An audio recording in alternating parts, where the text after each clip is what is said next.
Hello everyone. तो ये video basically Samsung pro test का जो HWC वाले क्वेश्चंस होते हैं उनके बारे में होने वाला है। पार्टिकुलरली ये क्वेश्चन 2026 में पूछा गया है। जो 2000 जो 25 जुलाई 2026 को जो एग्ज़ाम हुआ था सैमसंग HWC प्रो टेस्ट, उसमें ये क्वेश्चन पूछा गया है। इस वीडियो में हम लोग इसका कंप्लीट सॉल्यूशन देखेंगे लोग और इंट्यूशन बिल्ड करेंगे लोग कि आने वाले क्वेश्चंस में वो कैसे अप्रोच कर सकते हैं। तो ये प्रॉब्लम बेसिकली था पोस्ट वर्स्ट प्रॉब्लम। इसमें क्या था कि एक 1D एरे दिया हुआ था। इस एरे के कुछ पोजिशन, लेट से ये पोजीशन 0 1 2 3 4 5 6, ये कुछ पोजीशन इसके इंडेक्स हो गए।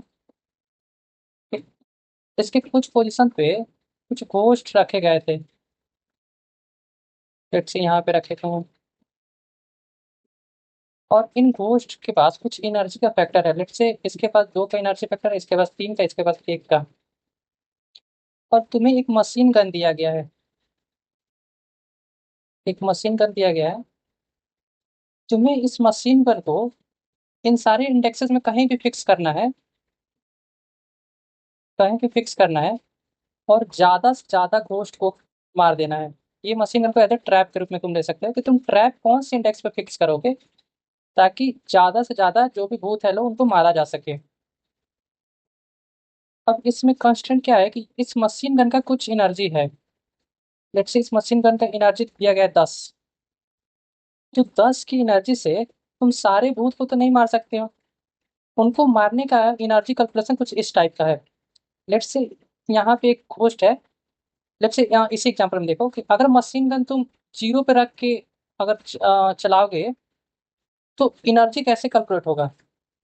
एनर्जी कैलकुलेट होगा, एक घोस्ट को मारने के लिए जो एनर्जी लगेगा वो होता है जो तुम्हारा ट्रैप है और जो तुम्हारा घोस्ट है उनके बीच का डिस्टेंस इनटू जो घोस्ट है उसका एनर्जी। तो तुम्हारे पास है 10 का एनर्जी। लेट्स से तुम 0 इंडेक्स पे मशीन गन को रखे हो, तो तुम कितने भूत को मार पाओगे। तो पहला भूत का एनर्जी है 2 और वो डिस्टेंस पे है 1 के डिस्टेंस पे। तो 2 करने 2, टोटल 2 ही हुआ। एनर्जी तो अभी मशीन गन का 10 है, यानी और ज़्यादा भूत को मार सकते हैं। तो दूसरा भूत कितने डिस्टेंस पे है, 0 से 3, यानी 3 का डिस्टेंस पे है और उसका एनर्जी है 3। तो कितना हुआ, 3 या 9, यहाँ पे आ गया 11। अब ये जो 11 है यार, ये 10 से तो ज़्यादा है। यानी तुम्हारे मशीन गन का पावर इतना नहीं है कि वो दूसरे घोस्ट को भी मार सके 0 इंडेक्स से। अब लेट से एक और एग्जांपल हो कि मशीन गन को 0 पे ना रख के 1 पे रखो। यहीं पे ट्रैप को रख दो। जो भी मशीन गन का ट्रैप है यहीं पे रख दो। अब कैलकुलेट करो। अब तुम क्या देखोगे कि जो एनर्जी हम लोग के पास मशीन गन का 10 है, जब तुम इंडेक्स 1 पे ट्रैप को रख रहे हो, यानी घोस्ट का एनर्जी 2 है लेकिन मशीन गन से उसका डिस्टेंस तो 0 है, तो कुछ कंट्रीब्यूशन करेगा नहीं। प्लस अब देखो, 1 से 3 के बीच का डिस्टेंस हुआ 2 और उस घोस्ट का एनर्जी हुआ 3। यानी ये कंट्रीब्यूट किया 0, ये कंट्रीब्यूट किया 6 का। अभी भी हमारे पास 4 का एनर्जी बाकी है। तो हम एक और अगला देखते हैं कि उसको मार पाएंगे कि नहीं। तो इंडेक्स है इसका 1 और अगला घोस्ट है 6 पे। तो डिस्टेंस कितना का हो गया, 5 का। और उसका एनर्जी है 1 का। तो टोटल कितना हुआ, 5 आया, यानी 6 + 5 11। अब फिर से तुम क्या नोट करोगे कि एनर्जी मेरे पास है 10 का, लेकिन घोस्ट को मारने के लिए एनर्जी मुझे चाहिए 11। यानी तुम लास्ट वाला घोस्ट को नहीं मार पाओगे अगर तुम फिक्स करो अपना ट्रैप पोजीशन 1 पे। यानी पोजीशन 1 पे रखने पर तुम कितने घोस्ट को मार सकते हो, 2 घोस्ट को मार सकते हो। एक पोजीशन 1 वाला घोस्ट, एक पोजीशन 3 वाला घोस्ट। तो अब इस प्रॉब्लम को कैसे अप्रोच करना है, कैसे सॉल्व करना है, ये सब हम लोग आगे इस वीडियो में देखेंगे लोग। मेन प्रॉब्लम वो क्या है कि हमें निकालना है मैक्सिमम नंबर ऑफ कॉन्टिगियस घोस्ट। हम घोस्ट को बीच में स्किप करके अगले वाले को नहीं मार सकते हैं। हमें कॉन्टिग्यूअस मैनर में ही घोस्ट मारने पड़ेंगे। और उन्हीं कितने, कौन कौन से सारे पोजीशन पे तुम रख के चेक करो और कौन से पोजीशन से सबसे ज़्यादा मैक्सिमम घोस्ट मारे जा सकते हैं, वही तुम्हारा फाइनल आंसर होगा कि हाँ, इस पोजीशन से हम इतने घोस्ट मार सकते हैं। तो तुम रिटर्न करा दो कि मैक्सिमम कितने घोस्ट तुम मार सकते हो, उसी को बस रिटर्न कराना है। इस प्रॉब्लम को अप्रोच करने से पहले आप यहाँ पे देखोगे कॉन्टिग्यूअस घोस्ट है। इसका सिंपल मतलब क्या हुआ कि हम थोड़ा बहुत स्लाइडिंग विंडो की तरफ जा सकते हैं लोग, क्योंकि कंटिन्यू अगर ये रहा था कंटिग्यूअस टाइप का नहीं रहता तो हमें किसी और अप्रोच पर सोचना होता। लेकिन अगर कंटिग्यूअस दिया हुआ है, इसका सिंपल मतलब है कि अगर हम विंडो साइज को थोड़ा बहुत चेंज करके देखते जाएं तो हम लोग मैक्सिमम नंबर ऑफ पोस्ट जो किल होंगे उस ट्रैप से हम निकाल सकते हैं लोग। तो स्लाइडिंग विंडो का कंसेप्ट थोड़ा बहुत हमें ध्यान में आया। दूसरा क्या है कि ये जरूरी नहीं है कि जब जब भी एक मिनट, ये जरूरी नहीं है हरदम कि तुम्हें घोस्ट का पोजीशन हरदम सॉर्टिंग ऑर्डर में दिया हो। लेट से एक घोस्ट जो वहां पे था एक पोजीशन पे और दूसरा घोस्ट लेट से थ्री पोजीशन पे, इसका एनर्जी लेट से टू है, इस घोस्ट का एनर्जी लेट से फोर है। तो क्वेश्चन में ये जरूरी नहीं है कि वो ऐसे तुम्हें दिया हो कि ghost position one energy two, ghost position three energy four, ये ऐसा जरूरी नहीं है। जो ओरिजिनल क्वेश्चन सैमसंग का आया था उसमें कुछ ऐसे पूछा हुआ था कि इनका पोजीशन कुछ भी हो सकता है। लेट से थ्री पहले दिया रहा था, बाद में वन दिया रहा था, और थ्री के एनर्जी फोर और टू। तो यानी हमें क्या पता चला कि अगर कंटिन्यूअस मैनर में घोस्ट को किल करना है तो हमें इंडेक्सिंग सबका एक सॉर्टिंग ऑर्डर टाइप का रखना पड़ेगा। तो इसलिए एक और कॉन्सेप्ट लगेगा यहाँ पे सॉर्टिंग का। अब देखो तीसरा प्रॉब्लम क्या आएगा तुम्हारे। तीसरा प्रॉब्लम तब आएगा जब मानो तुम अगर ट्राई करो कि जो भी घोस्ट पोजीशंस हैं तुम सारे पे रख के चेक कर लो। यहाँ पे एक बार ट्रैप रखो, तुम चेक करो कि कितने घोस्ट को मार सकते हो। जो भी आंसर आया तुम नोट कर लो। लेट से एक्स घोस्ट को मार सकते हैं। फिर तुम ट्रैप को पोजीशन बढ़ाओ, और फिर जो वैल्यू आया लेट से वाई, और तुम इन दोनों में से मैक्सिमम ले लो। हरदम जो जो भी वैल्यू मिलेगा उसका तुम मैक्सिमम निकालने का ट्राई करो। तुम्हें एक दिमाग में ये थिंकिंग भी आ सकता है। लेकिन देखो मेन प्रॉब्लम क्या होगा अगर इस थिंकिंग के पीछे तुम जाओगे तो मेन प्रॉब्लम तब आएगा जो ओरिजिनल कंस्ट्रेंट्स दिए हुए थे सैमसंग के ओरिजिनल क्वेश्चंस में, वो कुछ इस टाइप के थे। एल क्या है? एल तुम्हें डिनोट करेगा नंबर ऑफ इंडेक्सेस। जैसे टोटल कितने इंडेक्स मेरे पास हो सकते हैं। एरे का इंडेक्स जीरो से लेकर लेट से 10⁸ ये मुझे कंस्ट्रेंट कंफर्म याद नहीं आ रहा था कि ये 10 से 10⁸ के रूप में था कि ये जीरो से। लेट से अगर तुम अभी जीरो से ही लेकर चलो तो इसका सिंपल मतलब क्या हुआ कि इंडेक्स जीरो से 10⁸ में हो सकते हैं। और जो तुम अप्रोच सोचना चाहते हो कि सारे इंडेक्स पे रख के हम चेक कर ले कि कितने मैक्सिमम घोस्ट हर एक इंडेक्स से मार सकते हैं। तो मान लो पहला तुम ट्रैप यहाँ पे रखे, जब तुम चेक करोगे तो एक बार एक इंडेक्स के करस्पॉन्डिंग तुम्हें चेक करने में ओ ऑफ एन का टाइम लगेगा। जब तुम इंडेक्स बढ़ाओगे लेट से दूसरे इंडेक्स के लिए भी सेम ओ ऑफ एन का टाइम लगेगा। अगर तुम ऐसे करते गए तो तुम्हें कितना ओ ऑफ एन स्क्वायर का टाइम लगेगा। इसका सिंपल मतलब क्या हुआ कि 10⁸ का स्क्वायर, जो कि फिजिबल नहीं होगा टाइम लिमिट में, ये तुम्हें टीएलई देगा अगर इस अप्रोच से तुम सॉल्व करने जाओ तो। चलो अब एक और दूसरा सॉल्यूशन सोचते हैं लोग। दूसरा सॉल्यूशन क्या होगा कि तुम्हें एक ऑब्जर्वेशन से क्या पता चला कि अगर घोस्ट लेट से एक थ्री पोजीशन पे है, एक फाइव पोजीशन पे है, तो तुम इसके पहले कहीं भी ट्रैप रखो, तुम्हें डिस्टेंस इससे मेजर करना पड़ेगा पहले। जो तुम्हारा पहला घोस्ट आएगा और उस डिस्टेंस से तुम्हें उसका एनर्जी मल्टीप्लाई करना पड़ेगा। बट अगर दिमाग में ऐसा कुछ तुम्हें इंट्यूशन आ रहा है कि मान लो जो मशीन गन या जो ट्रैप है वो सीधे हम उस वही पोजीशन पे फिक्स करके देखेंगे जहां पे घोस्ट ऑलरेडी प्रेजेंट है, तो उस पोजीशन के लिए मेरा तो टोटल डिस्टेंस जीरो हो जाएगा उस पार्टिकुलर घोस्ट के लिए। तो थोड़ा सा तो हम एनर्जी का फैक्टर बचा पाएंगे। और तुम अगर ट्राई करना चाहो कि अब हम सारे 10⁸ के इंडेक्सेस में वेरी ना करके सिर्फ जहां जहां घोस्ट है लोग सिर्फ वहां पे ही जाने का ट्राई करेंगे, तो इसमें प्रॉब्लम क्या आएगा। इसमें तुम्हें प्रॉब्लम तब आएगा जब एन का वैल्यू तुम देखोगे। एन का रेंज दिया हुआ था 10⁵ के रेंज में। 10⁵ के रेंज में होने का मतलब कि अगर सारे घोस्ट को भी तुम एक बाई एक करके चेक करने जाओगे तभी 10⁵ और एक पोजीशन पे गए फिर से सारे घोस्ट चेक किए, फिर दूसरे पोजीशन पे गए फिर से सारे घोस्ट चेक किए। इसका सिंपल मतलब हुआ कि तुम्हारा ओ ऑफ एन स्क्वायर जाएगा अगर सिर्फ तुम सारे घोस्ट को भी चेक करने जा रहे हो, यानी वो भी 10⁵ इंटू 2 10⁻10 में जाएगा, जो कि फिर से टीएलई तुम्हें देगा।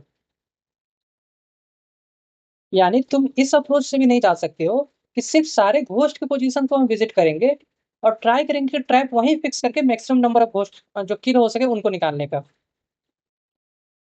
तो तुम्हें प्रॉब्लम समझ में आया कि क्यों नहीं हम सारे पोजीशन को विजिट कर सकते हैं एज अ फोर लूप, दो फोर लूप लगाकर सारे घोस्ट पोजीशन को क्यों नहीं हम विजिट कर सकते हैं लोग। तो ये प्रॉब्लम आ रहा है क्योंकि टीएलई दे देगा, तुम्हारे कुछ केसेस चल जाएंगे लेकिन सारे केसेस नहीं चल पाएंगे। सैमसंग का मेन मोटिव क्या था कि वहाँ उसमें 100 टेस्ट केसेस होते हैं। अगर टीएलई एक टेस्ट केस के लिए भी आ गया तो तुम्हें 0 नंबर मिलेगा, तुम्हें 100 में 100 पास करना पड़ेगा।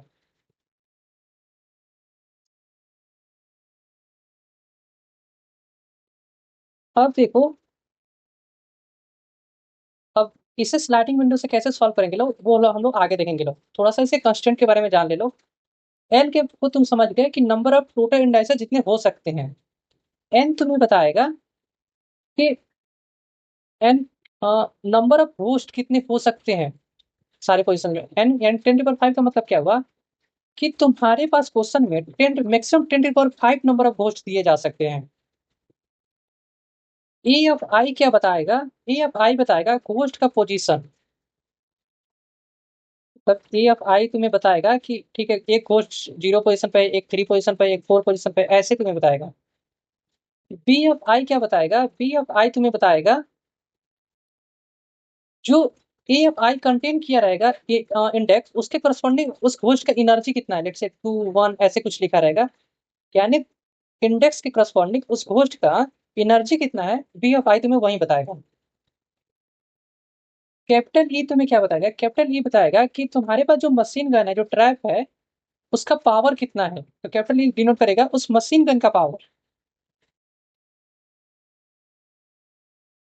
तो एन नंबर ऑफ घोस्ट को बता रहा है, एआई बता रहा है हर एक घोस्ट का पोजीशन, बीआई बताएगा उन घोस्ट का एनर्जी फैक्टर, और ई बताएगा तुम्हें टोटल अवेलेबल एनर्जी तो जो तुम्हारे पास है। हम लोग ट्रैक किसी भी पोजीशन पर रख सकते हैं लोग, लेकिन हर एक पोजीशन जाकर चेक नहीं कर सकते हैं लोग, क्योंकि ऐसा करने से तुम्हारा ओ ऑफ एन स्क्वायर में जाएगा टाइम लिमिट। किसी भी आयत घोस्ट को किल करने के लिए जो एनर्जी रिक्वायरमेंट है उसका फॉर्मूला कुछ इस टाइप का है कि बी ऑफ आई, इसका क्या मतलब हुआ कि उस घोस्ट का एनर्जी कितना है इनटू ए ऑफ आई, उस घोस्ट का पोजीशन माइनस पी। पी क्या बताएगा कि तुम ट्रैप कहाँ पे रखे हो। तो ट्रैप का पोजीशन में से घोस्ट का पोजीशन घटाओगे तब तुम्हें डिस्टेंस निकलेगा, और उस डिस्टेंस को अगर तुम मल्टीप्लाई करोगे बी ऑफ आई से, तो तुम्हें निकलेगा कि कितना एनर्जी चाहिए एक पार्टिकुलर डिस्टेंस वाले घोस्ट को मारने के लिए।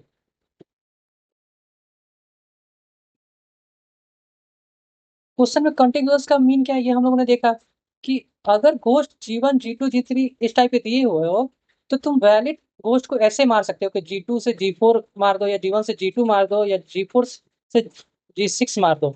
लेकिन तुम ऐसा नहीं कर सकते हो कि G1 से सीधे G3 को किल करने गए, क्योंकि G2 को तुम मिस नहीं कर सकते हो। अब एक एग्जांपल देखो, ये पोजीशंस तुम्हें बता रहा है ए ऑफ आई, एनर्जी तुम्हें बता रहा है B of I. Let's say तुम ट्रैप रखे 5 पोजीशन पे, तो इसका एक डायग्राम बनाओ।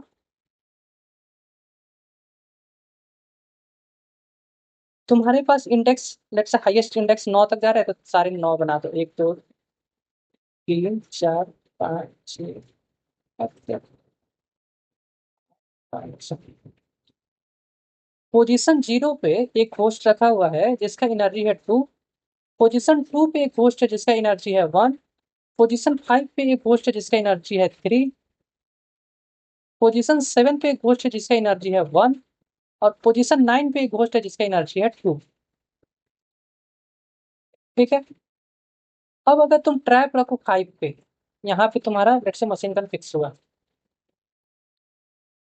और तुम्हें निकालना है कि लाइक तुम्हें टोटल कितनी एनर्जी चाहिए। मतलब लेट्स से तुम्हें एनर्जी दिया हुआ है 10 का, जो तुम्हारा मशीन गन है इसके बाद 10 का एनर्जी है, तो तुम कितने घोस्ट को मार पाओगे। देखो पहला घोस्ट इस मशीन गन से 0 के डिस्टेंस पे है और इसका एनर्जी फैक्टर 3 है, तो कंट्रीब्यूशन इसका आया 0 का। ठीक है। दूसरा घोस्ट 5 से 7 2 के डिस्टेंस पे है और उसका एनर्जी फैक्टर 1 है, तो कंट्रीब्यूशन आया 2 का। जो लास्ट घोस्ट है वो 9 वाले पोजीशन पे है और इसका डिस्टेंस जब 5 से निकालोगे तो वो होगा 4 का और इसका एनर्जी फैक्टर देखोगे तो वो होगा 2 का, तो 4 × 2 आया 8। जब ये तीनों को जोड़ोगे तो आ रहा है 10 और तुम्हारा मशीन का एनर्जी भी 10 है। यानी इस एनर्जी से तुम कंटिन्यूअस सारे अंत वाले जो भी 3 घोस्ट उनको मार सकते हो। अब इस पोजीशन के अलावा तुम कोई भी पोजीशन जब चेक करके देखोगे तो तुम्हें सबसे हाईएस्ट नंबर ऑफ घोस्ट किल इसी पोजीशन के लिए मिलेगा, तो इसलिए इस केस में आंसर हो जाएगा 3।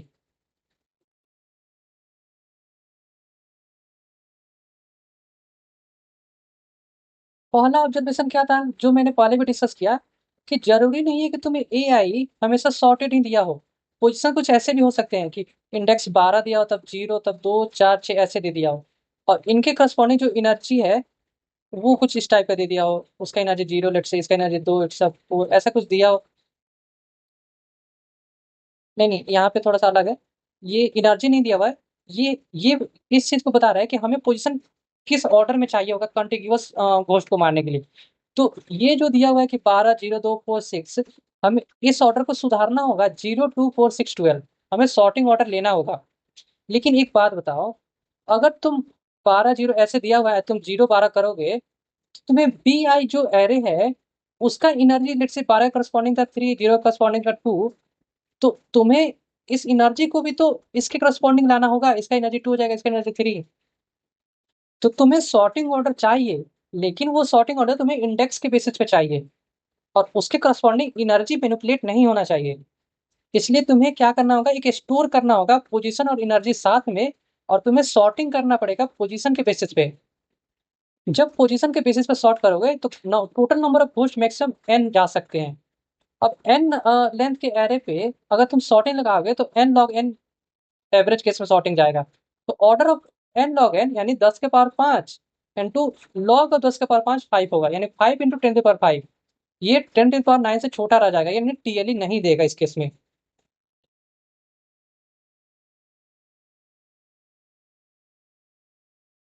कुछ और इंपॉर्टेंट ऑब्जर्वेशन क्या है,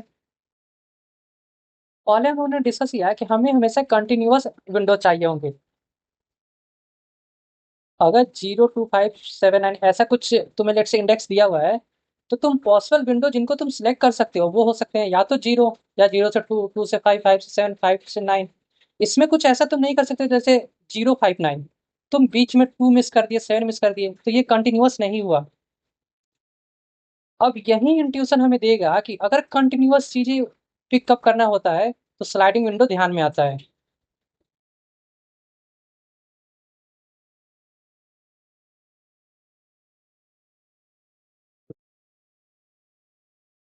अब एक बात ध्यान रखो कि लेट्स से तुम्हारे पास एरे का कुछ साइज दिया होगा। तुम स्लाइडिंग विंडो में क्या करते हो कि एक इनिशियल पोजीशन डिसाइड करते हो, एक फाइनल पोजीशन डिसाइड करते हो। फाइनल को तुम बढ़ाते जाओगे, जब देखोगे कि एनर्जी मुझे मशीन गन का कम पड़ रहा है तो तुम क्या करोगे, इनिशियल को इधर बढ़ा शिफ्ट करोगे। अब इस विंडो के लिए चेक करोगे तो क्या है कि जब भी तुम विंडो एक्सपेंड करोगे, लेट्स से इनिशियल यहाँ पे था, फाइनल यहाँ पे था, ठीक है। जब भी विंडो तुम एक्सपेंड करोगे, लेट्स से फाइनल यहाँ पे आया, यहाँ से हट के यहाँ पे आया, तो जो नया घोस्ट होगा वही बस अपना एनर्जी कंट्रीब्यूट करेगा। तुम्हारे पास यहाँ से यहाँ तक का एनर्जी ऑलरेडी कैलकुलेटेड होगा, तो जो एक और फाइनल पोजीशन एक और नए घोस्ट के पास गए तो सिर्फ इसी का कंट्रीब्यूशन एनर्जी इसमें ऐड होगा ना पहले वाले में। तो जब स्लाइडिंग विंडो से हम लोग इसे और अच्छे से सॉल्व करेंगे लोग कंप्लीट, तब इसका यूज करेंगे लोग कि जब नया पोजीशन फाइनल डिसाइड होगा तो सिर्फ नए वाले भूत का ही कंट्रीब्यूशन उसमें ऐड होगा।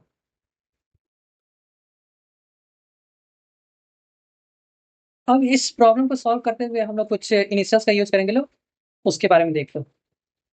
पहला इनिशियल क्या है, इनिट। इनिट तुम्हें क्या बताएगा, जो करंट विंडो साइज है, लेट्स से इनिशियल यहाँ पे हो गया और फाइनल यहाँ पे हो गया, तो करंट विंडो साइज कितना का हुआ, करंट विंडो साइज हुआ तुम्हारे यहाँ से लेकर यहाँ तक का। तो इनिशियल क्या बताएगा कि आई वाला पोजीशन ही इनिशियल का पोजीशन है, ठीक है। फिर तुम्हें क्या बताएगा, ये फाइनल वाला पोजीशन। बेसिकली इनका यूज कोड में किया गया, इसलिए ये सब बताना जरूरी है। ऐसे कुछ खास ध्यान में रखना भी जरूरी नहीं है इसके लिए। सीएनटी क्या बताएगा तुम्हें कि इस पार्टिकुलर विंडो में कितने घोस्ट आ गए हैं। ये तुम्हें काउंट करेगा number of ghost in that current window. जो भी विंडो साइज हम लोग सेलेक्ट किए होंगे उस विंडो में कितने घोस्ट आए हैं उसको काउंट करेगा।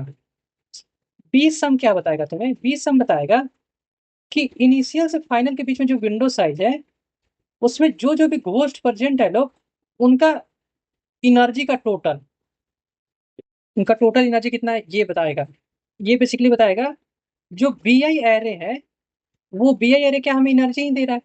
तो बी आई एरे में सिर्फ इंडेक्स इनिशियल से लेकर इंडेक्स फाइनल के बीच में जो जो भी घोस्ट प्रेजेंट होगा उनका एनर्जी का एडिशन बताएगा। और सम क्या बताएगा, सम बताएगा इनमें जो भी घोस्ट प्रेजेंट हैं उनको मारने के लिए टोटल कितना एनर्जी लगेगा अगर मशीन गन हम इनिशियल पोजीशन पे रखे तो। अंतर क्या हुआ, बीसम बेसिकली बता रहा था कि घोस्ट का सिर्फ एनर्जी का टोटल, और सम बता रहा है तुम्हें कि उन घोस्ट को मारने के लिए टोटल एनर्जी रिक्वायरमेंट कितना है। ये दोनों अलग कैसे हो जाएगा, क्योंकि घोस्ट को मारने के लिए जो टोटल एनर्जी रिक्वायरमेंट है उसमें बी आई इंटू डिस्टेंस भी मल्टीप्लाई हो रहा है, ठीक है। अब देखो एक बेस्ट का भी वैल्यू, एक बेस्ट वेरिएबल लिया गया है, वो तुम्हें बस काउंट करेगा मैक्सिमम आंसर कितना आ सकता है। लेट्स से इस पार्टिकुलर विंडो में काउंट आया 6, और एक और पार्टिकुलर विंडो जब इनिशियल यहाँ पे हो फाइनल यहाँ पे हो इसमें काउंट आया लेट्स से 5। तो बेस्ट क्या करेगा, हरदम देखते रहेगा काउंट का मैक्सिमम वैल्यू कितना गया था, जो भी काउंट का मैक्सिमम वैल्यू गया था उसी को वो ले लेगा।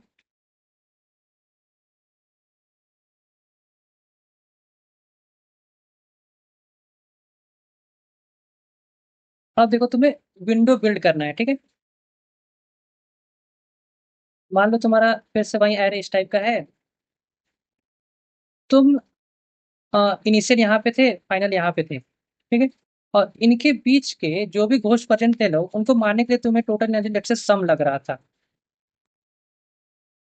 अब क्या हुआ कि तुम फाइनल पोजीशन को एक से शिफ्ट कर रहे हो, एक और किसी नए घोस्ट वाले पोजीशन पे शिफ्ट कर दिए, ठीक है।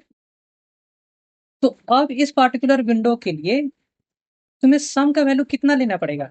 तो सम पहले इतना देर के लिए बता रहा था, इतना जो भी घोस्ट इतने डिस्टेंस पे प्रेजेंट थे उनको मारने का टोटल एनर्जी बता रहा था। अब अगर इस सम में क्या करें, हम सिर्फ इस वाले नए घोस्ट को मारने वाला एनर्जी ऐड कर दे तो हमें टोटल करेंट विंडो का एनर्जी मिल जाएगा।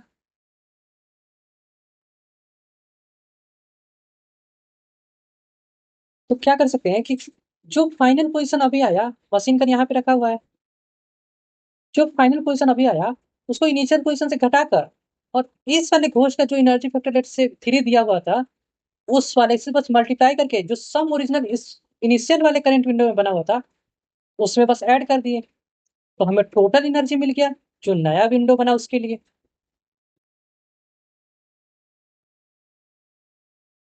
इस पोजीशन में हमें क्या करना पड़ेगा कि जब हम सम को इंक्रीज किए तो हमें दो चीज और इंक्रीज करना पड़ेगा, क्योंकि अब इस पार्टिकुलर विंडो के लिए काउंट का वैल्यू बढ़ जाएगा। क्योंकि काउंट पहले यहाँ तक के घोस्ट नंबर ऑफ घोस्ट को बता रहा था, अब एक और बढ़ रहा है तो काउंट को एक से बढ़ाना पड़ेगा। और बी सम को भी बढ़ाना पड़ेगा क्योंकि अब नए वाले विंडो के लिए एक और घोस्ट का एनर्जी ऐड हो रहा है। तो बी सम बढ़ेगा बी प्लस बी फाइनल के हिसाब से, क्योंकि फाइनल का जो भी एनर्जी होगा वो बी सम में ऐड हो जाएगा।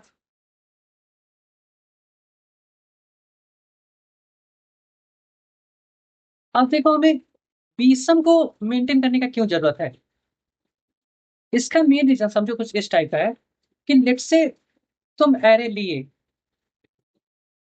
यहाँ इस विंडो से इस विंडो तक तुम इनिशियल एटसेट फाइनल जो तुम सम कैलकुलेट किए हो इस विंडो में, लेट से जो तुम सम कैलकुलेट किए हो वो सम क्या किया, लेट से जो तुम्हारा मशीन गन की एनर्जी है उससे ज्यादा हो गया।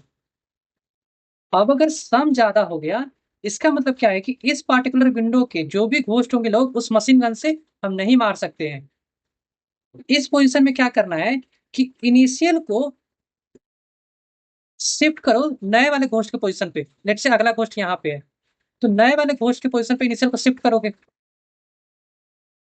पहले सम तुम्हें क्या बता रहा था कि यहां से यहां तक का टोटल एनर्जी रिक्वायरमेंट घोस्ट को मारने के लिए। अब जब तुम पोजीशन शिफ्ट किए हो तो इस सम में से कितना माइनस करोगे कि नए वाला सम तुम्हें सिर्फ इतने वाले घोस्ट को मारने के लिए पर्याप्त हो उतना एनर्जी। तो उसको निकालने के लिए हम लोग बीसम को मेंटेन किए थे लोग। अब देखो बीसम इसमें कैसे हेल्प करेगा। मान लो मशीन गन पहले तुम्हारा यहाँ पे था इनिशियल पोजीशन पे। इस इनिशियल पोजीशन से तुम क्या कर रहे थे, सारे घोस्ट का डिस्टेंस निकाल रहे थे और उनके एनर्जी के फैक्टर से मल्टीप्लाई कर रहे थे। अब क्या हुआ, विंडो साइज कम हुआ है, तो बीसम लेट्स ये वाला मशीन उठाकर तुम यहाँ पे ले गए हो नए वाले घोस्ट के पोजीशन पे। तो इसका मतलब क्या होगा कि इस पार्टिकुलर विंडो के लिए हर एक घोस्ट का पोजीशन इतना से कम हुआ है। पहले ये वाला घोस्ट इतना के पोजीशन से डिस्टेंस पे था। अब मशीन गन तुम उठाकर यहीं पे रख दोगे तो ये पोजीशन गया ना उसमें से। यानी जो जो भी घोस्ट का कंट्रीब्यूशन उतना का डिस्टेंस था वो डिस्टेंस हर एक घोस्ट में से कम होते गया। जो पहले सम बना हुआ था हमारे पास, अब उस सम में से हम कितना माइनस करें ताकि उस घटे हुए डिस्टेंस का कंट्रीब्यूशन सारे घोस्ट में से घट जाए। तो मान लो ये इनिशियल उठ के अब इनिशियल यहाँ पे चला आएगा और ये वाला इनिशियल से प्रीवियस पोजीशन बन गया। तो इनिशियल माइनस प्रीवियस पोजीशन तुम्हें क्या बताएगा कि मशीन गन कितने से शिफ्ट हुआ है। अब इतने के कंट्रीब्यूशन से हर एक घोस्ट को मारने का एनर्जी कम भी होगा, क्योंकि लेट से पहले 5 से मल्टीप्लाई कर किए थे तुम इस घोस्ट को मारने के लिए, लेट से इसके एनर्जी को मारने के लिए। अब लेट से ये पोजीशन 2 का हुआ, अब 2 इसमें से माइनस कर दो, अब 3 से मल्टीप्लाई करोगे तो 5 से मल्टीप्लाई होके ऑलरेडी सम में इंक्लूड हो चुका है। तो हम कितना माइनस करें कि इस घोस्ट का डिस्टेंस का कंट्रीब्यूशन घट जाए।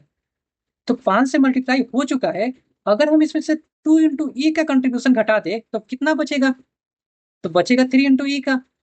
इसका मतलब क्या, अगर हम 2 से पोजीशन शिफ्ट कर रहे हैं तो हर एक घोस्ट में से 2 का पोजीशन घट रहा है, और अगर उस 2 को हम हर एक घोस्ट के एनर्जी से मल्टीप्लाई करके सम में से घटा दे तो हमें जो प्रीवियस वाला विंडो था और जो नए वाला विंडो था, तो नए वाले विंडो के लिए हमें टोटल एनर्जी रिक्वायरमेंट मिल जाएगा। तो जो एनर्जी बीसम क्या कैलकुलेट किया हुआ था, प्रीवियस वाले विंडो का टोटल एनर्जी। ठीक है। अब क्या हुआ कि अब तुम्हें क्या करना है कि तुम्हें डिस्टेंस निकाल लेना है जो कि इनिशियल माइनस प्रीवियस है, और तुम्हें यहां से लेकर यहां तक का बीसम से मल्टीप्लाई करके सम में से घटा देना है। तो तुम्हें जो नया वाला सम मिलेगा वो क्या बताएगा, सिर्फ इतना का एनर्जी।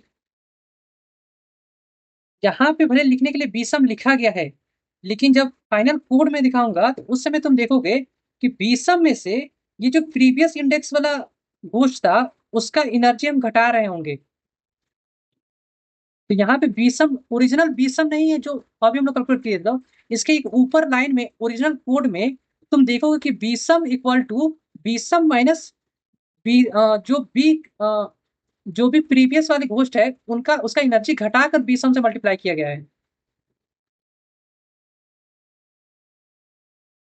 विंडो शिफ्टिंग हम लोग ने कैसे समझा, इससे एक रिकैप के रूप में देख लो कि जब भी सम का वैल्यू एनर्जी से ज्यादा होगा, यानी उस पार्टिकुलर विंडो के जो भी घोस्ट होंगे लोग, हम लोग सबको नहीं मार पाएंगे लोग मशीन गन से।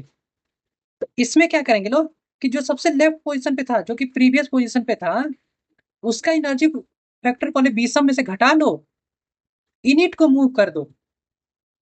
यहाँ पे इनिट था, इनिट को एक नए वाले घोस्ट के पोजीशन में मूव कर दो, बीसम में से इसका एनर्जी फैक्टर घटा दो, और जो सम है उसको डिक्रीज करो, क्योंकि डिस्टेंस सबका कम हुआ है, सब आने वाले नए घोस्ट के लिए डिस्टेंस कम हुआ है।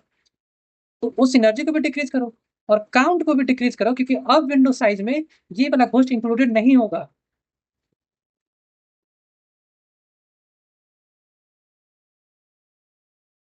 आप एज सिंपल सिंपल कुछ चीजें देख लो कि डेटा स्ट्रक्चर कौन कौन से यूज हो जाएंगे। तुम्हें पोजीशन और एनर्जी स्टोर करना पड़ेगा हर एक घोष के करस्पॉन्डिंग, ताकि तुम सॉर्टिंग लगा पाओ। तो इसके लिए तुम यूज कर सकते हो वेक्टर पेयर इंट कमांड। जो सैमसंग SWC प्रो टेस्ट होता है उसमें बिल्ट इन लाइब्रेरी देता है। तुम बिट स्लैश std c++.h इस लाइब्रेरी को इंक्लूड कर सकते हो। तुम्हें ये स्क्रैच से नहीं लिखना होता है। तो तुम अगर उसको इंक्लूड कर पाओगे तुम वेक्टर का यूज कर लोगे। तुम्हें एक ऑन ऑर्डर मैप भी बनाना होगा। क्यों? क्योंकि तुम्हें लेट से तुम्हें घोस्ट का पोजीशन कुछ इस टाइप का दिया हुआ है। 3 पोजीशन पे घोस्ट का एनर्जी 2 है, 4 पोजीशन पे घोस्ट का एनर्जी 6 है, और एक 9 पोजीशन पे घोस्ट का एनर्जी 7 है। कोड में एक टाइम पे तुम्हें जरूरत पड़ेगा कि O(1) में तुम्हें पता करना होगा कि एक पार्टिकुलर इंडेक्स के लिए घोस्ट का एनर्जी कितना है। तो ये पता करने के लिए तुम्हें एक मैप बनाना होगा जो तुम्हें पोजीशन के करस्पॉन्डिंग डायरेक्ट एनर्जी दे दे। एक तुम्हें क्यू भी बनाना होगा। क्यू किस लिए बनाना होगा कि लेट से ये तुम्हारा एरे हुआ, इनिशियल यहाँ पे है, फाइनल यहाँ पे है। अब लेट से तुम विंडो साइज घटा रहे हो, इनिशियल को घटा रहे हो। अब लेट से अगला जो भी घोस्ट है लेट से I+7 पोजीशन पे है बीच में कहीं। तो क्यू का कब जरूरत पड़ेगा तुम्हें? अगला पोजीशन डिसाइड करने के लिए अगला पोजीशन घोस्ट का कहाँ पे है। तुम ऐसा नहीं कर सकते हो कि इनिशियल यहाँ पे है, अगला इनिशियल I+1 पे लेकर देख लेते हैं। ऐसा करने से ज्यादा ऑप्टिमाइज चीज क्या होगा कि सीधे तुम अगले वाले घोस्ट की पोजीशन पे चले जाओ। क्यों? क्योंकि मशीन गन बीच में कहीं पे भी रखोगे तो कुछ डिस्टेंस का कंट्रीब्यूशन करेगा नए वाले घोस्ट के लिए। लेकिन सीधे मशीन गन इसी वाले घोस्ट की पोजीशन पर रख दोगे तो उस समय कंट्रीब्यूशन 0 का आएगा और तुम इसे किल भी कर पाओगे। अब है फाइनल ओरिजिनल कोड। इसको ध्यान से समझना होगा।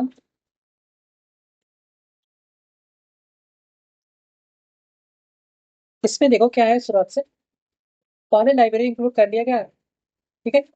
एल तुम्हें बताएगा टोटल हाईएस्ट पोजीशंस कितने हो सकते हैं, वो तुम्हें एरे का फाइनल पोजीशन वगैरह बता देगा।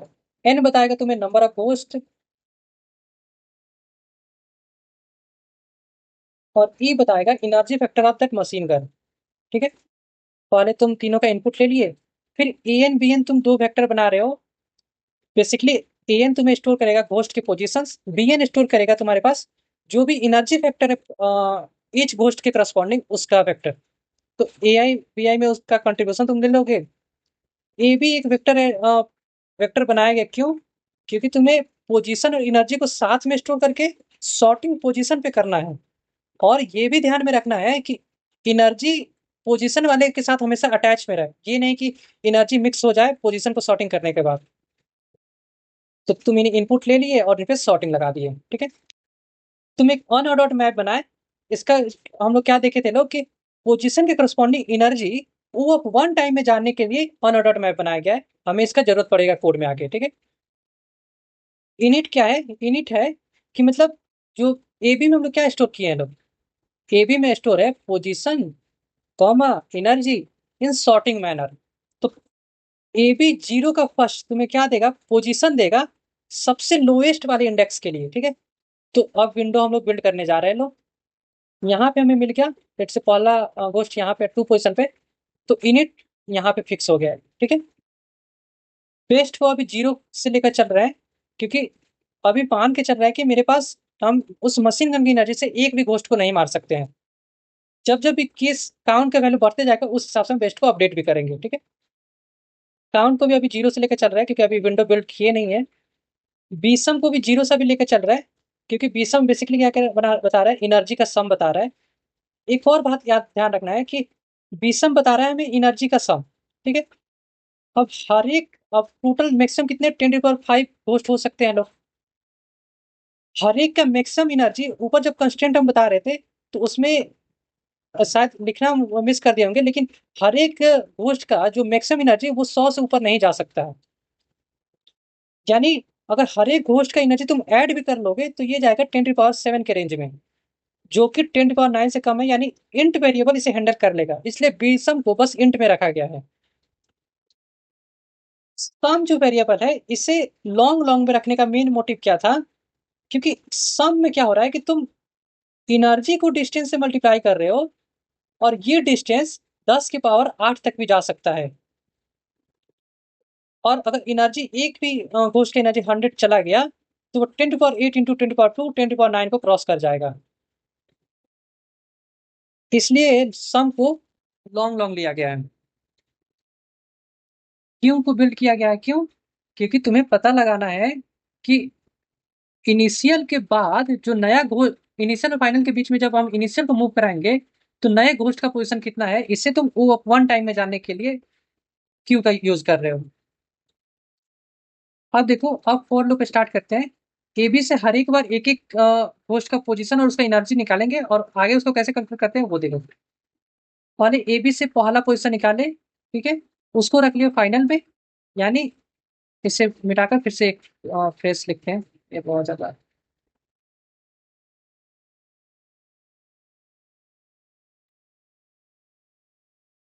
ठीक है, अब देखो कि अब चलो बिल्ड करने। लेट से इनिस यहाँ पे घोस्ट है, इनिशियल यहाँ पे है, तुम फाइनल निकाल रहे हो और पहला ही है तो फाइनल अभी यहीं पे है, ठीक है। तुम देख रहे हो कि फाइनल पोजीशन क्या ए बी जीरो, जब A B zero dot first यानी पहला वाला पोजीशन ना हो तभी क्यू में डालना, नहीं तो क्या हो जाएगा, क्यू में जो भी क्यू तुम्हारे पास होगा उसमें इनिशियल या इनिशियल से बढ़ाना होगा, और तुम्हें क्यू पहली बार में खुद फाइनल का पोजीशन देगा तो इनिशियली तुम्हें मिल जाएगा फिर से। तो इसलिए क्यू जब लिया गया है तो इसमें जब जब जब भी फाइनल ये वाला पोजीशन ना हो तभी डाला गया क्यू में उसका पोजीशन, ताकि अगली बार जब इनिशियल को आगे बढ़ाना हो तो सीधे नए वाला इंडेक्स उसको मिल पाए। अब यहाँ भी फाइनल हो गया, काउंट को जीरो लेकर चला गया था ऊपर, जब हम लोग देख रहे थे कोड में काउंट को जीरो लिया गया था। अब अगर इनिशियल फाइनल इनिशियल भी यहीं पे फाइनल भी यहीं पे, तो विंडो साइज 1 का हुआ, यानी काउंट को तुम एक से इंक्रीज कर दो, पहले जीरो था अब एक हो गया। बीसम क्या हो जाएगा, बीसम इस वाले घोस्ट का एनर्जी जो भी है वो बीसम में ऐड हो जाएगा। और यहाँ पे सम कैसे निकालोगे, तो फाइनल माइनस इनिशियल जो कि इस केस में हो जाएगा जीरो, और इट डॉट सम से इसका एनर्जी से मल्टीप्लाई करोगे तो टोटल सम आएगा जीरो। यानी इस वाले पार्टिकुलर घोस्ट को मारने के लिए तुम्हें जीरो की एनर्जी लगेगा अगर तुम मशीन गन यहीं पे रख दो। अब देखो कोड में ये वाला अभी वाइल लूप छोड़ दो जो कि यहाँ तक चल रहा है, यहाँ तक चल रहा है, ठीक है। तुम लास्ट वाला लाइन देखो, अगर इस वाले पार्टिकुलर विंडो के लिए अगर जो तुम्हारे मशीन गन का पावर है वो सम से ज्यादा है, सम से ज्यादा होने का क्या मतलब कि जो तुम बेस्ट है उसको अब तुम अपडेट करो। अब तुम्हें बेस्ट में मैक्सिमम ऑफ बेस्ट ले लो या फिर काउंट ले लो। तो अभी के लिए क्या है कि काउंट बढ़ के एक हुआ था और बेस्ट जीरो था, तो बेस्ट अपडेट होके एक हो जाएगा। मान लो लेट से इससे पहले मिटा देने दो, ये सब मिटा देते हैं।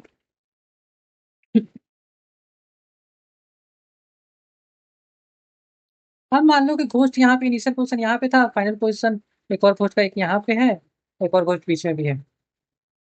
यहाँ से तुम जोड़े सम का वैल्यू आ गया लेट से 15, और तुम्हारा ई जो मशीन गन का पावर है लेट से दिया हुआ है 10, तो सम तो ज्यादा आ गया। अब तो सम ज्यादा आ गया, यानी तुम फाइनल को अब और आगे नहीं लेके जा सकते हो, क्योंकि अगर फाइनल को बढ़ाओगे तो विंडो साइज बढ़ेगा, विंडो साइज बढ़ेगा तो सम का वैल्यू फिर से बढ़ते जाएगा, यानी अब विंडो को घटाना है। अगर विंडो को घटाना है तो इनिशियल को अब तुम शिफ्ट करोगे। तो वही है कि जब भी एनर्जी सम से छोटा पड़ जाए तब क्या करना है, तो सबसे पहले बी सम में से जो इनिशियल पोजीशन था उस इनिशियल पोजीशन के करस्पॉन्डिंग जो भी बूस्ट का एनर्जी है उसको पहले माइनस कर दो।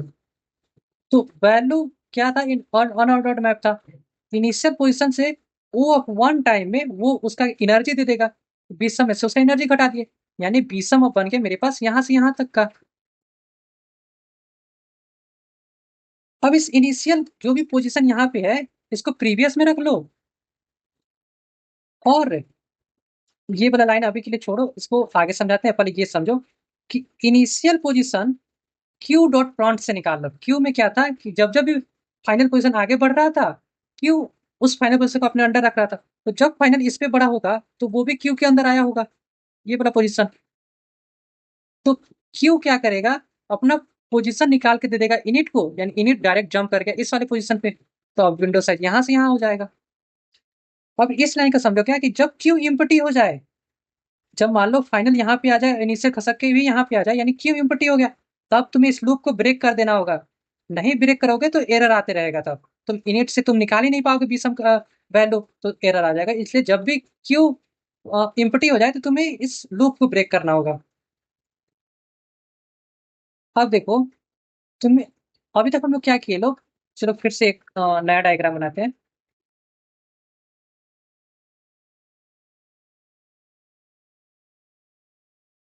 इन सबको मिटा देते हैं। अभी तक हम लोग कहाँ तक पहुंचे हैं लोग, कि इनिशियल था, एक फाइनल था, हमें मिला कि सम का वैल्यू ज्यादा हो गया, तो इनिशियल को खसका के यहाँ पे लाए, इस वाले को प्रीवियस में दे दिए। अब यहाँ पे आने से हमारे पास जो सम का वैल्यू था, उस सम में से इतने डिस्टेंस का एनर्जी भी तो माइनस करना पड़ेगा। अब ये जब डिस्टेंस कम होगा तो जो भी बीच में घोस्ट है उन सबका करस्पॉन्डिंग डिस्टेंस कम होगा। तो लेट से पहले इस पार्टिकुलर घोस्ट के करस्पॉन्डिंग डिस्टेंस पड़ रहा था 5, और यहाँ पे जब शिफ्ट हो गया तब पड़ रहा है 3। तो 2 का डिस्टेंस जो कम हुआ है, सम में पहले ही 5 से मल्टीप्लाई होकर ऐड हो चुका है। 5 इंटू घोस्ट का एनर्जी पहले ही सम में ऐड हो चुका है। लेकिन नए वाले पोजीशन के लिए हमें सम में बस कंट्रीब्यूशन चाहिए 3 इंटू ई का। तो हम क्या कर सकते हैं कि जो भी नया डिस्टेंस कवर हुआ है, उस डिस्टेंस से उस एनर्जी को घटा दें। अब इसके लिए भी नया डिस्टेंस सेम ही रहेगा, जो कवर हुआ है इसके लिए भी नया डिस्टेंस सेम ही रहेगा। तो एनर्जी अब पहला घोस्ट एनर्जी प्लस एनर्जी अब दूसरा घोस्ट, सबको अगर हम घटा दे तो हमें मिल जाएगा, और सम में से घटा दे तो हमें नए वाले विंडो के लिए सम का वैल्यू मिल जाएगा। तो बेसिकली E1 E2 ये सब क्या बता रहा है, इस पार्टिकुलर विंडो में बी सम बता रहा है, जो कि हम लोग पहले कैलकुलेट किए हैं लोग। तो सम में से डायरेक्ट हम डिस्टेंस इनिशियल से प्रीवियस के बीच का इंटू बी सम करके घटा सकते हैं लोग। यहाँ पे ये चीज से फायदा क्या हुआ, कि बार बार हमें नए वाले विंडो के लिए सम बार बार कैलकुलेट नहीं करना पड़ेगा। यानी अगर बार बार कैलकुलेट करते तो ओ ऑफ एन फिर से आता, जो कि total O of n square बना देता टाइम कॉम्प्लेक्सिटी। लेकिन ये वो ओ ऑफ वन में टाइम, ओ ऑफ वन में वर्क करेगा, इसलिए total time complexity O of n ही रह जाएगा। और अच्छे से समझने के लिए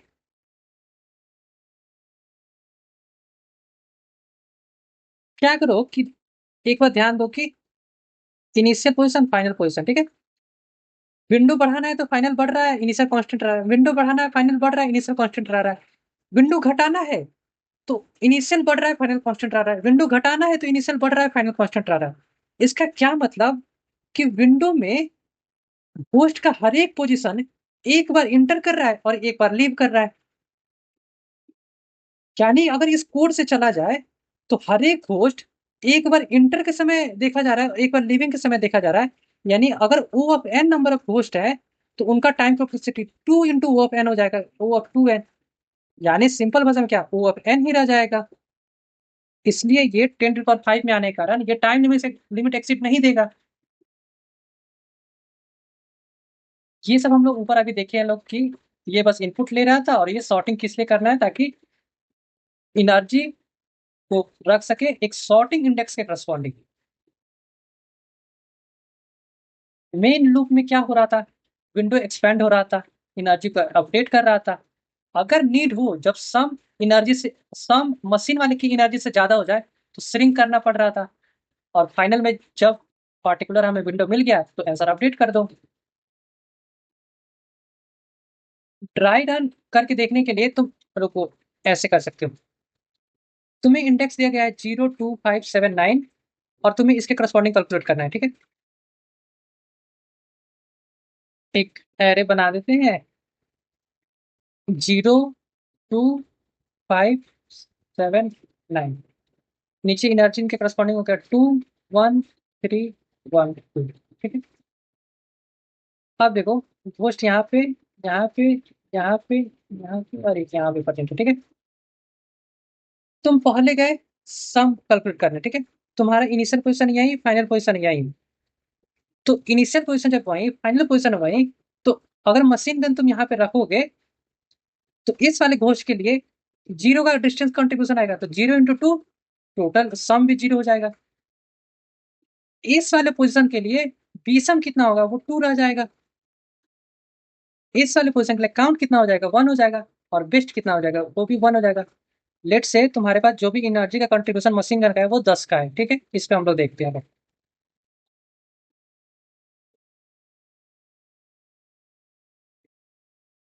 अब देखो, फाइनल को तुम बढ़ाकर इस वाले पोजीशन पे लाए, ठीक है। मशीन गन अभी यहीं पे रखा हुआ है, तो यानी तुम्हारा विंडो हो गया 0 से 2 का। 0 से 2 का हुआ तो मशीन गन इसके लिए इसका डिस्टेंस तो 0 रह गया। सेकेंड वाली घोष के डिस्टेंस आ गया 2, एनर्जी फैक्टर 1। तो सम हो गया 0 से बढ़कर 2, क्योंकि ये टोटल कैलकुलेट 2 करके देगा। इस वाले विंडो के लिए बी सम कितना हो गया, 2 + 1 3। काउंट कितना हो गया इस वाले विंडो के लिए, तो जब विंडो का साइज बड़ा है तो ये काउंट बढ़कर 2 हो जाएगा। और अभी जब आप देखोगे तो जो सम का वैल्यू है 2, वो टोटल एनर्जी कंट्रीब्यूशन 10 से छोटा है, तो बेस्ट को अपडेट कर दो 2 के बराबर, क्योंकि काउंट 1 से बड़ा है। अब चलो फाइनल पोजीशन को विंडो साइज और बढ़ाते हैं, लाते हैं 5 पे फाइनल पोजीशन, ठीक है। तो कंट्रीब्यूशन पहले 2 का आया था, सम 2 यहाँ से यहाँ तक का कंट्रीब्यूशन 2 का एनर्जी आया था।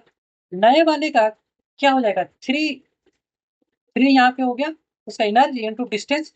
5 से 0 घटाओ तो 5, यानी 2 इंटू 5 या 15, यानी आ गया 17। सम आ गया 17। और इसमें बीसम कितना आ गया, तो आ गया 2 इंटू 1 इंटू 3, 3 टू 5 और 1 6। काउंट कितना आ गया, तो एक विंडो साइज बड़ा है तो काउंट बढ़ के आ गया 3। लेकिन वेस्ट को अपडेट करने से पहले देखो कि क्या सम का वैल्यू एनर्जी से छोटा है, तो नहीं। एनर्जी छोटा है, सम बड़ा है, तो मशीन गन इस विंडो में सारे घोस्ट को नहीं मार पाएगा। तो अब तुम्हें क्या करना होगा, अब सम को तुम्हें घटाना होगा। सम को घटाने के लिए तुम क्या करोगे, अब हाई वाले पोजीशन को शिफ्ट करोगे इस वाले पोजीशन पे, यानी विंडो साइज अब तुम्हारे यहाँ से यहाँ तक का ही रह जाएगा। हाई वाले पोजीशन को शिफ्ट करोगे तो जो बीसम, ये तीनों जोड़ के आया था, अब बीसम इस पार्टिकुलर विंडो के लिए रह जाएगा 2। घटा दो उसमें से, 6 में से 2 क्या, तो आ गया 4। और अब जब 4 आया तो सम को कैसे नए वाले विंडो के लिए सम निकालोगे। जो भी सम था वो पोजीशन कितना शिफ्ट हुआ, 2 से शिफ्ट हुआ। और बीसम कितना है इस समय, बीसम है 4 का, तो 17 में से 8 घटाओगे तो बच जाएगा 9, यानी सम हो गया 9। अब तुम नॉर्मली ऐसे भी कैलकुलेट करके देखो, इस वाले इनिशियल पोजीशन, इस वाले फाइनल पोजीशन के लिए सम का वैल्यू कितना आ रहा है। जब देखोगे अगर मशीन का अब विंडो साइज हाई इधर बढ़ाए तो मशीन का यानी अब यहाँ पे रखे हैं, तो इस वाले कंट्रीब्यूशन के लिए घोष को मारने के लिए आएगा 0 का कंट्रीब्यूशन। ये है 5 के डिस्टेंस पे, तो डिस्टेंस आ जाएगा 3 इंटू 2, 5 इंटू 2 3 का। एनर्जी का फैक्टर आएगा 3 का, तो सम हो जाएगा 9। ये वाला 9 है, ये वाला 9 सेम आ रहा है। तो अगर इस तरीके से तुम बाहर कोड में निकालोगे तो ओ ऑफ एन एक्स्ट्रा कंट्रीब्यूशन मिलेगा, लेकिन अगर इस तरह निकालोगे तो ओ ऑफ 1 में होगा। तो इसलिए बीसम को मेंटेन किया गया था। इसी को तुम बस आगे कंटिन्यू करते रहोगे। कॉम्प्लेक्सिटी देखिए तो सॉर्टिंग के लिए हम लोग एन लॉग एन में कॉम्प्लेक्सिटी जा रहा था, 10⁵ मैक्सिमम एन हो सकता है, लॉग एन 5, यानी 5 इंटू 10⁻10, जो 10⁹ से छोटा है, यानी टाइम रियली नहीं आएगा। Sliding window O of N में जा रहा है, क्योंकि हर एक होस्ट एक बार इंटर कर रहा है, एक बार एग्जिट कर रहा है, यानी ओ ऑफ 2n भी रहा था तो वो ओ ऑफ एन ही कहलाता। ओवरऑल देखें तो हम लोग इसमें जा रहा है ओ ऑफ एन लॉग एन में ही, क्योंकि ये मैक्सिमम है। मेमोरी कंजप्शन देखे लोग, तो ए भी अलग से हम लोग बना रहे हैं लोग, और उस ए बी में पेयर ले रहे हैं लोग, तो एक पेयर 2 का कंट्रीब्यूशन देगा। हमारे पास टोटल n घोस्ट हो सकते हैं लोग, तो ओ ऑफ 2n, यानी ये भी ओ ऑफ n ही कंट्रीब्यूशन करेगा मेमोरी का। ये इंपॉर्टेंट ऑब्जर्वेशन अभी हम लोग डिस्कस किए थे लोग, कि हर एक होस्ट एक पार्टिकुलर विंडो में एक बार एंटर कर रहा है, एक बार एग्जिट कर रहा है, इसलिए ओ ऑफ 2n का आ रहा है टाइम कॉम्प्लेक्सिटी, लेकिन O of 2n O of n ही होगा। तो इस तरह फाइनली हम लोग सैमसंग S00 टेस्ट, जो कि 25 जुलाई 2026 को हुआ था, उस प्रॉब्लम को कंप्लीटली सॉल्व किया है थे लोग। इस पार्टिकुलर कोड से सारे 100 टेस्ट केसेस पास हो गए थे। और इस तरह फाइनली फाइनली हम लोग इस वीडियो को यहीं पे कंक्लूड करते हैं लोग। अगर कोई भी डाउट हो तो आप कमेंट में इसके बारे में डाउट पूछ सकते हैं। मैं ट्राई करूंगा कि बहुत जल्द से जल्द ही आपके उन डाउट्स को एज अ वीडियो या फिर रिटन फॉर्म में सॉल्व कर सकते हैं। इस वीडियो में इस वक्त ही थैंक यू। और भी इस तरह के डीएसए कॉम्पिटिटिव प्रोग्रामिंग से रिलेटेड कंटेंट वगैरह देखना हो और भी इंटरेस्टिंग फैक्ट वगैरह सीखने हो तो आप इस चैनल को फॉलो भी कर सकते हैं। सब्सक्राइब कीजिए इस चैनल को, वीडियो को लाइक कीजिए और अपने डाउट्स को कमेंट कीजिए। Thank you.